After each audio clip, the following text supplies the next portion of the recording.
Hello, I'm Anthony David Hobbs. This is my movie review of the 1978 film Warlords of Atlantis.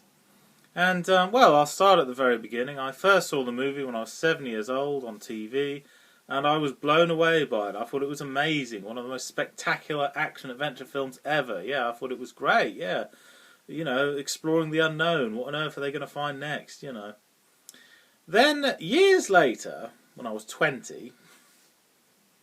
I saw the movie again, you know, I was curious, is it going to be as good as I remember?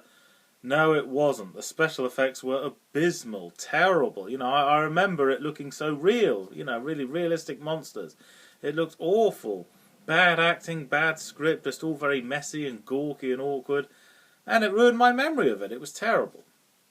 However, big however, then a few years later I saw Warlords of Atlantis again, and this time, you know, I knew what to expect. I was expecting really bad effects. And it wasn't that bad, you know. I took it for what it was, you know, and I was tolerant of bad special effects, and I sort of enjoyed it. In other words, you can enjoy the film if you're tolerant of bad special effects, yeah. Just take it for what it is. And in the early to mid-70s, they had really bad special effects of rubber monsters, you know, men in rubber suits, you know, playing monsters, and they did that for two reasons.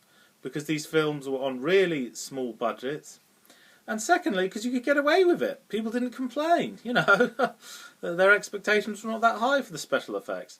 There were a few good special effects movies pre-Star Wars, but most of it you could get away with bad effects, you know, and people didn't complain.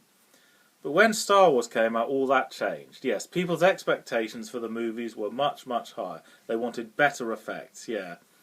So for me, Warlords of Atlantis, it marks the end of an era. The last time you could get away with really bad special effects, yeah. Anyway, on to the story. Basically, it's a Doug McClure movie. It is not based on an Edgar Rice Burroughs novel, like his previous films, but it is very like the style of a 19th century adventure film. Yes, exploring the unknown, yeah. So, it worked in the other movies, so they thought, let's do something similar with that.